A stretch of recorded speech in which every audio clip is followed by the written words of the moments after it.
திரை ரெட்டினா பாதிக்கும், பல் ஈறுகளில் கூட ரத்தம் வந்து பாதிக்கும், மாரடைப்பு வரும், சிறுநீரகம் பாதிக்கும், கால் மரத்து போகும், புண்ணு வந்து ஆறாது. இது டைப் 2 வரக்கூடிய பாதிப்புகளை பற்றி ரொம்ப அழகாக சொன்னார். அதுக்கு முக்கியமான காரணங்கள் என்னென்ன வரிசையாக அடிக்கிறார். அதில் வந்து தூக்கமின்மை தான் ரொம்ப முக்கியம். அதனால தான் கணையம் வந்து சரியா செயல்படாமல் இன்சுலின் போதாமல் போயிடுது, அல்லது இன்சுலின் சுரப்பதில்லைன்னு ரொம்ப அழகாக சொன்னார்.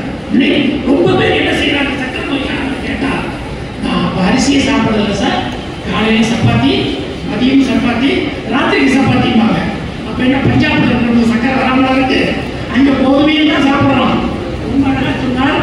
கோதுமையும் அரிசி போலத்தான், இரண்டையும் தவிர்த்து விட்டு மற்றதை சிறுதானியங்களை சாப்பிடுறது ரொம்ப அழகாக சொன்னார்.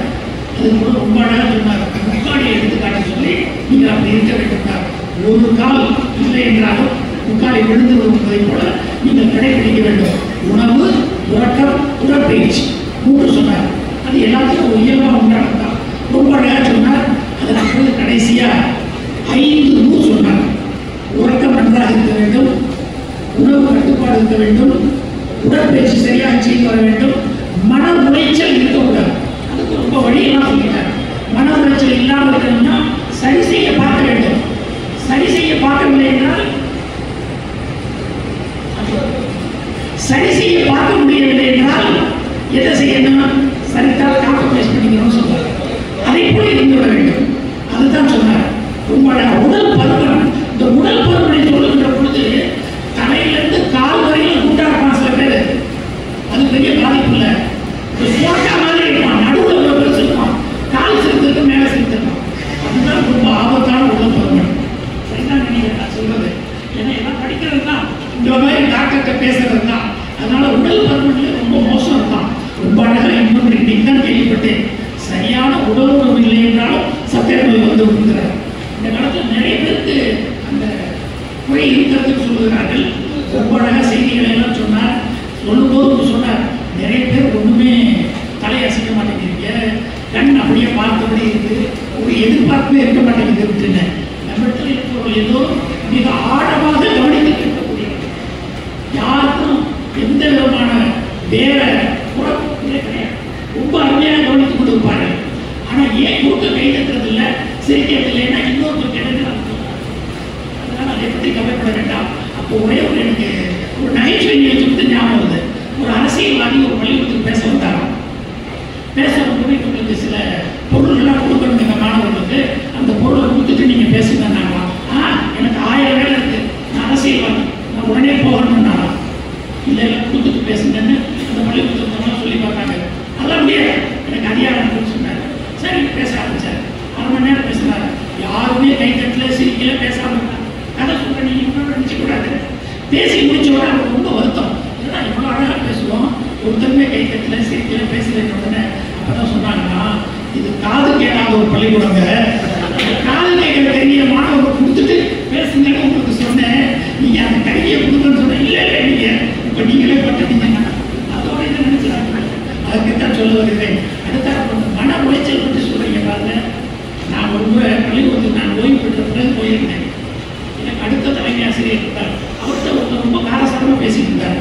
நான் போய் என்னன்னு கேட்கக்குள்ள நான் போயிட்டு வரேன் சார் போயிட்டார். ஆசிரியர் தலைமை ஆசிரியர் நான் கேட்டேன், என்ன புகார் என்ன சொன்னாங்க சார்? அவர் பையன் 7வது படிக்கிறான் சார்.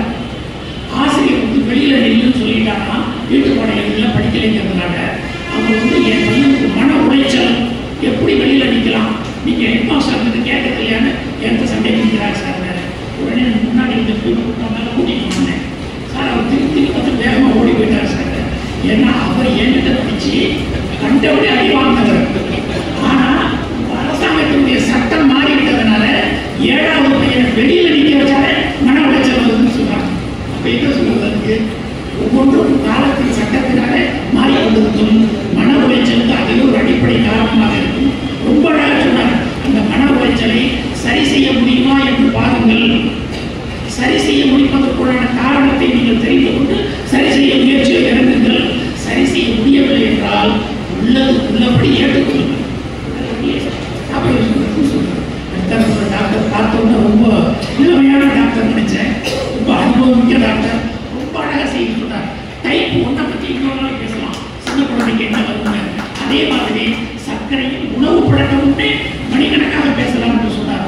ரொம்ப ஆழமாக சர்க்கரை நோயை பற்றி நம்ம சொல்லியிருக்கிறார். அதுக்கு சொல்லுகிற போது கிராமத்தில் இனிப்பு நோய்னு சொல்லுவாங்க.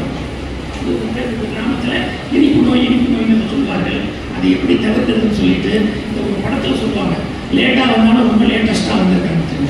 மாதிரி சரியாக 6:30 மணிக்கு போகுவோம், 7:30 மணிக்கு முடிப்போம். தமிழ்ச்சங்கத்தினுடைய மரபு. அது ஒரு மருத்துவர்னா புறப்படுற நேரத்தில் ஒரு நோயாளி இருப்பார், ரொம்ப அவசரங்கன்னு சொல்லியிருப்பார். அதனால் தவிர்க்க முடியாத நிகழ்ச்சி தான். இருந்தாலும் மிகச்சிறப்பாக நம்ம இடத்துல வந்து உரையாற்றி நம்முடைய கேள்விகளுக்கெல்லாம் பதில் சொன்னார். நீங்கள் அது ஒரு ஆச்சரியம் பாருங்க. சர்க்கரை நோயை பற்றி கேட்ட கேள்வி ரொம்ப குறைச்சது. ஏன்னா அவர் சந்தேகத்தினாலுடைய சர்க்கரை நோயை பற்றி சொல்லிட்டார். தண்ணி குடிக்கலாமா நம்ம நண்பர் கேட்டார். ஆர்வ குடிக்கலாமா அந்த நண்பர் கேட்டார். அவர் எங்க தோட்டம் வந்தது அவர் கேட்டார். அந்த மாதிரி சர்க்கரை நோயை பற்றி மிக தெளிவாக சொல்லிவிட்டதுனால வேற வேற சந்தேகங்கள்லாம் கேட்டுட்டார். நம்முடைய மருத்துவர் மிகச்சிறந்த முறையில் வந்து அனுபவத்தை கற்றுக் கொடுத்திருக்கிறார். அத்தகைய அனுபவம் நாம் பெற வேண்டியதுதான். அதன் மூலம் நோய் வராமல் தடுத்துக் கொள்ள வேண்டும். அதுதான் முக்கியம். நாங்கள் சொன்னதற்காக தமிழ்ச்சங்கத்தின் சார்பிலேயும் வந்திருக்கின்ற சான்றோர் பெருமக்களுடைய சார்பிலேயும் நாம் பிடித்த கேட்டு பயன்பெற்று சர்க்கரை வராமல் நீங்கள் தடுத்துக் கொள்ள வேண்டும். வந்தால் அதை சுலபமாக நீக்குவதற்கான வழிகளையும் அவர் சொல்லுவார். அவருடைய மருத்துவமனை எங்கே கேட்டு தெரிந்து கொண்டார். ரொம்ப நல்ல நிகழ்ச்சி பேசணும்னு நினைக்கிறேன். அதனால அடுத்தாற்போல அவருடைய கடைபிடித்து நாம் சிறப்பாக வாழ்வோம் என்று கேட்டுக்கொள்கிறேன். அடுத்தாற்போல வருகின்ற 2ஆம் தேதி வெள்ளிக்கிழமை என்று மனைவி தமிழ் மாணிக்கம் அவர்கள் பிடிவாதம் எனும் தலைப்பில் உரையாற்ற